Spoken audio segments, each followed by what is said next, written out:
લોકો આના માટે વિરોધ કરી રહ્યા છે, ખેડૂતો વિરોધ કરે છે. થોડા સમય પહેલા મોરબીના ખેડૂતો અદાણીની ઓફિસ, અમદાવાદની અદાણી ઓફિસ હતી, ત્યાં રજૂઆત કરી હતી, અને હવે આખા ગુજરાતના ખેડૂતો એનો વિરોધ કરી રહ્યા છે. અને સામૂહિક રીતે આવતીકાલે 9 તારીખે અમદાવાદમાં જે મકરબાબા અદાણીની ઓફિસ આવેલી છે ત્યાં વિરોધ કરવાના છે, સામૂહિક રીતે, અને રજૂઆતો પણ કરવાના છે.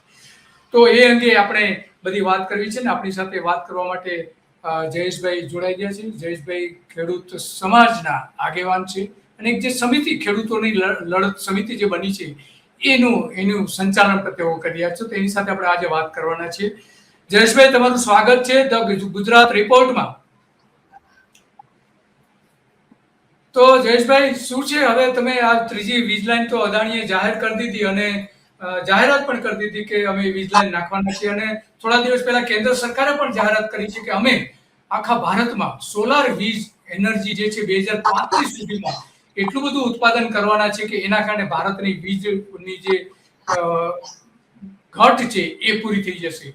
તો શું કહો છો આ ત્રીજી વીજ લાઈન માટે, અને શું પ્લાનિંગ છે તમારા ખેડૂત સંગઠનોનું, એની વાત કરશો? જી દિલીપભાઈ, અગાઉ આપણે ઘણી વખત એ વાતની ચર્ચા કરી ચૂક્યા છે કે 20 જિલ્લાઓને માંથી પસાર થઈ અને લગભગ એમાં 4 લાઈનના કામ શરૂ થયા છે, એકાદનું પૂર્ણ થયું છે. હવે આ બીજી એક લાઈન ખાવડાથી લઈને સુરત જિલ્લાના ઓલપાડ જ્યાં સબસ્ટેશન બનાવવામાં આવે છે એ 8 જિલ્લાઓમાંથી પસાર થઈ લગભગ 26 તાલુકા અને 497 ગામોને માંથી પસાર થઈ રહી છે. હવે અત્યાર સુધી એવું હતું કે આપણે એટલા કાયદાથી દિલીપભાઈ વાકેફ નહોતા અને આપણે 1885 ના કાયદાને અનુરૂપ જ કાર્યવાહી કરતા હતા, અને એ કાર્યવાહીમાં 2003 ના ઇલેક્ટ્રિસિટી એક્ટને એટલું આપણે કન્સિડરેશનમાં લેતા નહોતા. પણ આ સમગ્ર 1-1.5 વર્ષની આપણા આંદોલન દરમિયાન એ બધા આપણને કાયદો વાકેફ થયા.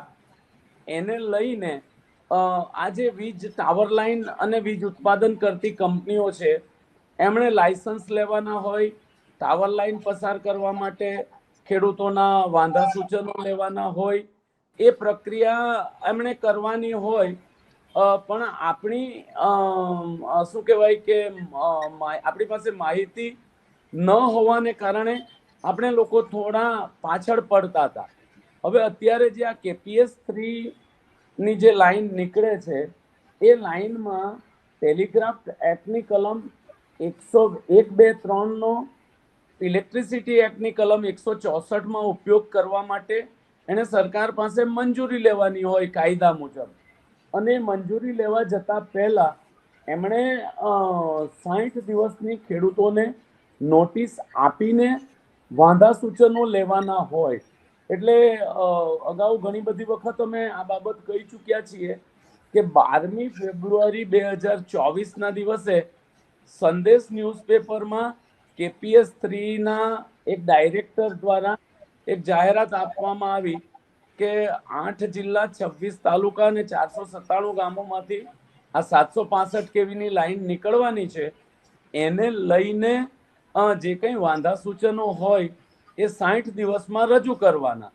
આ કાયદાનું પ્રાવધાન છે, અને આપણી સમજણ આવી ત્યાર પછી આપણે એવું નક્કી કર્યું કે ભાઈ આવું જ્યારે પણ જાહેરનામું થાય ત્યારે આપણે આ વાંધાઓ લેખિતમાં આપણે કંપનીના અધિકારીને મોકલી આપવા જોઈએ, જેથી કરીને ભારત સરકારના વિદ્યુત મંત્રાલય દ્વારા અને 164માં ટેલિગ્રાફ એક્ટની કલમ 16, 2, 3 નો ઉપયોગ કરવા માટેની પરવાનગી આપવાની આવે ત્યારે ખેડૂતોના વાંધા સૂચનોને એને કન્સિડર કરવા પડે, અને નહીં કન્સિડર કરે તો પછી આપણી પાસે કાયદાકીય વિકલ્પ ઉભો રહી કોર્ટની અંદર જઈને કે ભાઈ અમે વાંધા રજૂ કર્યા છે તેમ છતાંય અમારા વાંધાને ગણકાર્યા નથી, એટલે આ લાયસન્સ નહીં આપવો અથવા તો એને 164માં ટેલિગ્રાફ એક્ટનો અમલ કરવા માટેની મંજૂરી નહીં આપવી, એવી કાયદાકીય પ્રક્રિયા પણ આપણે કરી શકીએ. એટલે આટલી પૂર્વ ભૂમિકા સાથે અમે આવતીકાલે એટલે 9 એપ્રિલ 2026 ના દિવસે મકરબા ખાતે જે અદાણીની ઓફિસ છે એના જે ડાયરેક્ટર છે અનિલ કુમાર સિંહ, એને અમે વાંધો આપવા જવાનું નક્કી કર્યું છે.